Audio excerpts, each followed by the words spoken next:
Olá, meus queridos alunos dos primeiros, tudo bem com vocês? Espero que todos estejam bem. Já faz algum tempo que a gente não conversa e não apresenta os roteiros. Estou aqui hoje para começar a apresentação do roteiro dessa semana com a seguinte frase: Comece a semana disposto a vencer, pois você é capaz. Bom dia e uma boa semana. E assim a gente começa apresentando o nosso roteiro, que vai ter como habilidades a serem trabalhadas reconhecer os riscos diferenciados que uma mesma causa de morte apresenta para diferentes faixas etárias a partir de estatísticas de saúde. Identificar as causas mais frequentes de mortalidade entre jovens. Então, hoje nós vamos trabalhar com a análise de uma tabela, para que vocês aprendam e entendam como que olhando numa tabela, um gráfico, você possa analisar o que está acontecendo socialmente em relação à saúde, tá bom? O conteúdo de hoje é o conteúdo e as habilidades trabalhada na aula do dia 3 de agosto no CMSP, que é qualidade de vida nas populações humanas, as doenças mais comuns do Brasil. Na primeira atividade, nós vamos responder uma pergunta a partir da definição de saúde pela Organização Mundial da Saúde. O que é saúde? É um estado de completo bem-estar físico, mental e social, e não apenas a ausência de doença ou enfermidade. Ou seja, estar com saúde não significa apenas não estar doente, mas significa estar bem totalmente fisicamente, mentalmente e socialmente, tá? A partir dessa definição, você vai procurar responder a seguinte pergunta: qual a relação dessa definição com as ações de prevenção do Covid-19? Então, pensa um pouquinho tudo que a gente está fazendo para prevenir o Covid e que relação tem essas atitudes de prevenção com essa definição de saúde, que é um estado físico, mental e social, né? Isso é ter saúde, tá bom? A sua resposta vai ser dada no Google Formulários, que no final a gente vai passar os links por SAP, tá bom? Vamos lá, atividade número 2. Ela foi retirada das páginas 40 e 41 do caderno do aluno número 3, que vocês ainda não têm, mas irão receber. Mas não tem problema, vai poder fazer porque eu montei de uma forma que vocês possam fazer mesmo sem ter o caderno, tá? Ela vai ser uma análise de uma tabela, que essa tabela o que ela demonstra? Quantas mortes ocorreram por determinado tipo de doença em cada estado do Brasil. Para facilitar o entendimento, nós vamos apresentar algumas definições importantes, tá? Para você entender a tabela. Então vamos lá. Primeiro, doenças infecciosas e parasitárias. O que é uma infecção? Segundo o Ministério da Saúde, é a penetração e desenvolvimento ou multiplicação de um agente infeccioso no organismo do homem ou de outro animal. Ela pode desencadear algumas manifestações clínicas e, quando isso ocorre, é chamada de doença infecciosa. Os agentes infecciosos são organismos capazes de desencadear doenças infecciosas ou infecções. Eles são, sobretudo, micro-organismos, porém podem ser também maiores, como os eumintos, que a gente costuma chamar de verme, lombriga, solitária, né? Entre os principais agentes infecciosos, nós podemos citar os vírus, as bactérias, os fungos e os protozoários. Os agentes infecciosos podem entrar no organismo pela pele, pela via respiratória, circulatória e mucosas, por exemplo. A transmissão pode se dar de diferentes formas, podendo ser direta ou indireta. Vamos ver o que é? A direta é aquela que ocorre de um organismo para o outro, sem necessidade de um veículo para agente infeccioso. A transmissão direta pode acontecer, por exemplo, por contato físico direto ou ainda por contato com secreção de outro indivíduo. Um exemplo claro que todo mundo sabe nesse momento é o coronavírus, que a secreção da pessoa pode transmitir, que você tem o contato, pegar na mão, tal, pode abraçar, né? Pode pegar. E também existe a transmissão indireta, que é quando existe um veículo para a transmissão. Esse veículo pode ser um objeto, material contaminado ou ainda um vetor, que é o caso, por exemplo, da dengue, né? Que quem causa é um vírus, mas quem transmite é o Aedes aegypti, que é um mosquito, tá? É o caso da doença de Chagas, que é um protozoário que causa e quem transmite é o bicho barbeiro, tá bom? Temos também na tabela as neoplasias. O que é neoplasia? É um crescimento desordenado de células no organismo, formando uma massa normal que pode ser classificada como benigna ou maligna. As benignas são chamadas de tumores benignos. Ela apresenta um limite nítido, possui crescimento lento, não invade tecidos próximos e não é capaz de provocar metástase. O que é metástase? É aquelas células que saem de um lugar do organismo, né, do corpo, e vai para outro e começa a desenvolver lá o tumor. Quem faz isso? As neoplasias malignas, que também é chamado de câncer. Elas apresentam limites pouco definidos, crescem muito rápido e elas são capazes de invadir tecidos próximos e provocar metástase, que é aquela célula que vai viajar até outra parte do corpo e desenvolver lá o câncer. Nós temos também as doenças do aparelho respiratório, que, como o próprio nome fala, são doenças que desenvolvem no aparelho respiratório. Então, eu coloquei aqui para vocês um aparelhinho respiratório, do lado de cá, dois pulmãozinhos felizes e saudáveis, e aqui um pulmão com probleminha e o outro saudável, triste por causa dele. Que doenças que afetam o aparelho respiratório? Bronquite, enfisema, asma, câncer de pulmão, rinite, sinusite, tuberculose e outras que vocês possam conhecer. Temos também as doenças do aparelho circulatório, né? Então, aqui nós temos a representação de um sistema circulatório e aqui um coração saudável. Que tipo de doença afeta o aparelho circulatório? Temos a doença arterial coronariana, temos a aterosclerose e a arteriosclerose, o acidente vascular cerebral, que é o mesmo que AVC, a hipertensão, que é pressão alta, insuficiência cardíaca, que é quando o coração não funciona muito bem, cardiopatias acianóticas e etc.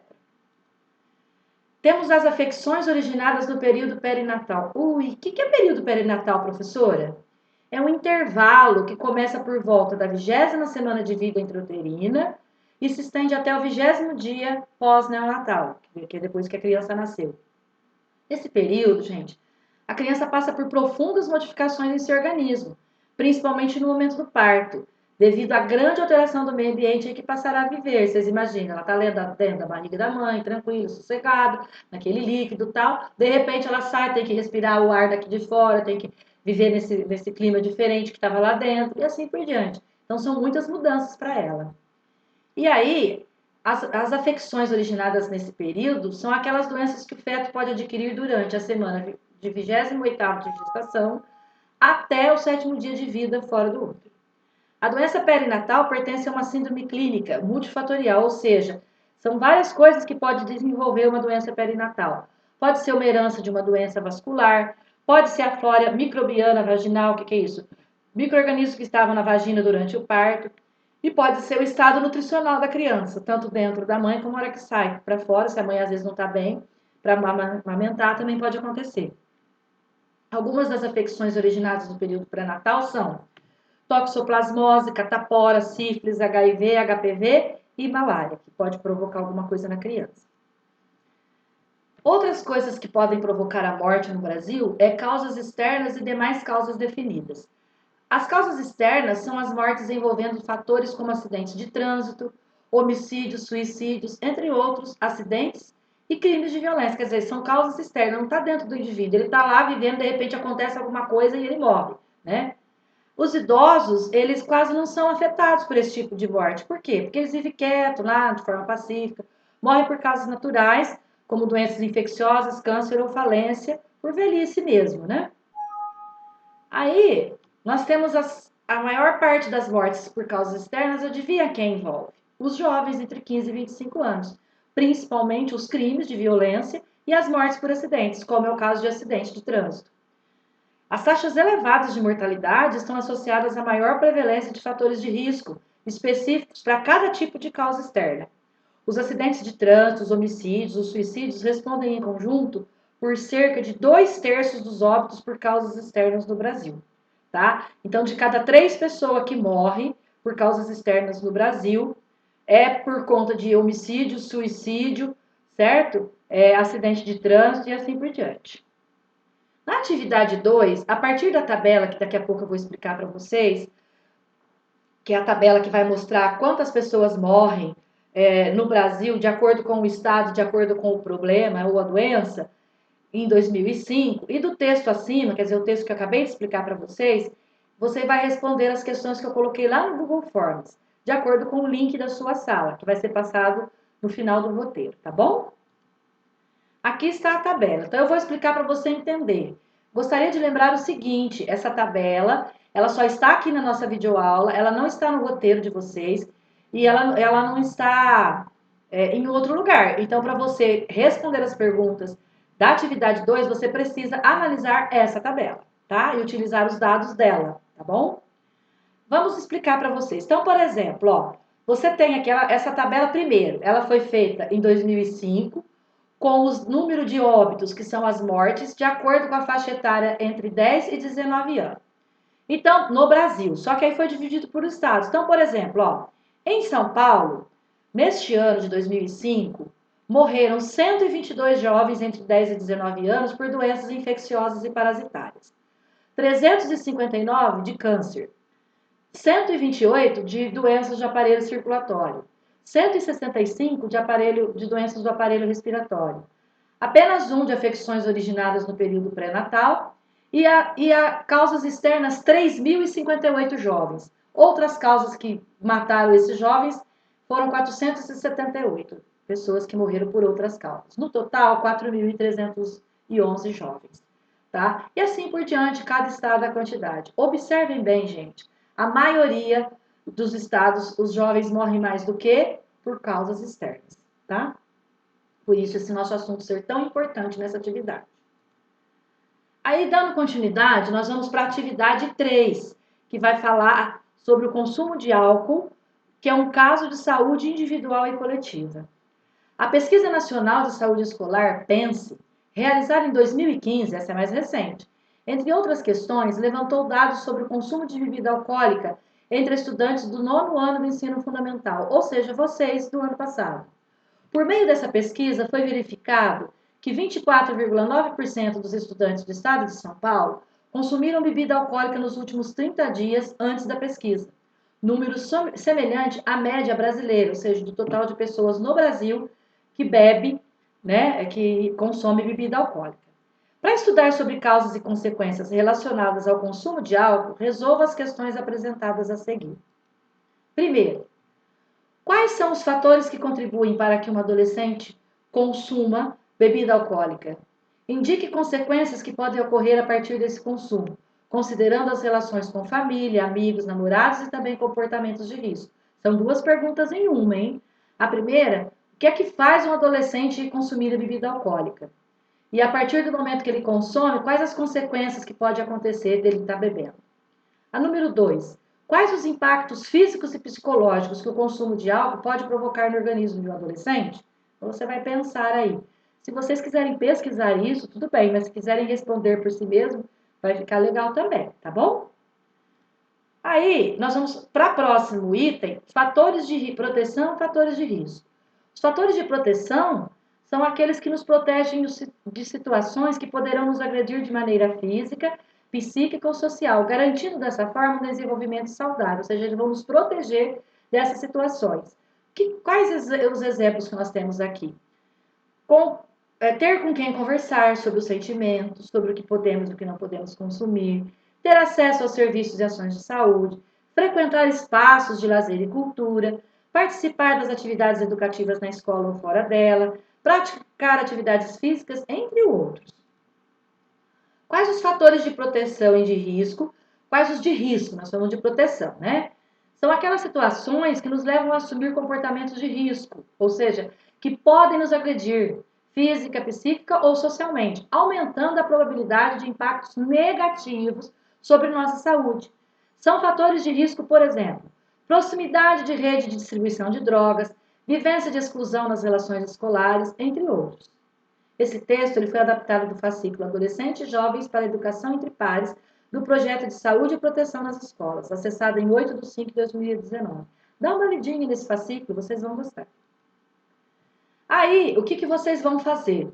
Partindo dessas afirmações, né, de fatores de risco e de proteção, você vai citar 4 fatores de risco e de proteção em relação ao consumo de bebida alcoólica na adolescência. Lá no Google Forms, eu não pedi para pôr na tabela, porque não tem como inserir a tabela. Então, o que você vai fazer? Eu vou dar um exemplo pela tabela, mas você não vai ter tabela lá para fazer. Você vai fazer só escrevendo. Que jeito? Você vai escrever lá assim, ó, fator de risco, tal. Que fator que eu tenho para proteger esse fator de risco? Eu dei 2 exemplos para vocês entenderem aqui. Olha lá que legal. Então, olha lá, ó. Fator de risco. Vivência de exclusão nas relações escolares. Então, a pessoa é excluída, não se relaciona bem nas escolas, na escola, né, aliás. Qual que é o fator de proteção para isso? Pertencimento e valorização do aluno pela escola. Então, a escola é valorizar o aluno, fazer com que ele participe das atividades. Então, isso vai proteger e evitar que ele tenha esse fator de risco, porque se ele tiver esse fator de risco, ele pode buscar coisas que vão fazer mal para a vida dele. É isso que é para você fazer.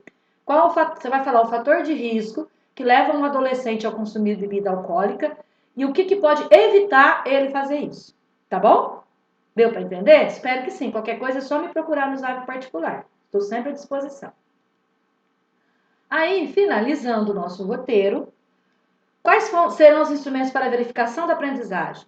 As questões das atividades deverão ser respondidas no Google Forms, no link de sua sala. Aí aqui tem do primeiro A, do primeiro B, do primeiro C. Gostaria de lembrar vocês o seguinte, na atividade 2, a segunda questão vai pedir para construir um gráfico, tá? Esse gráfico, tem pessoas que em informática, pode até conseguir construir e postar lá, e incluir lá. Se conseguir, tudo bem, se não, é para fazer só o gráfico no caderno e mandar a foto. Aí lá, como a pergunta é obrigatória, além do gráfico, está perguntando uma outra coisa, que é para você dar exemplo de algum tipo de doença. Lá no Google Forms você responde um exemplo. E para mim você manda a foto do gráfico que você fez, tá bom? Vamos ver se vocês estão bons de matemática mesmo, hein?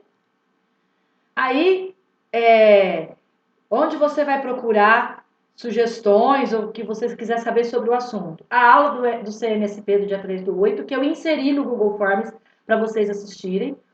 E os sites que tem todos esses assuntos que a gente falou, eu peguei alguns aqui. Mas vocês são espertos, pode procurar outras coisas, colocar lá o nome da doença e tal, e procurar investigar o que vocês tiverem curiosidade, tá bom? Fique à vontade.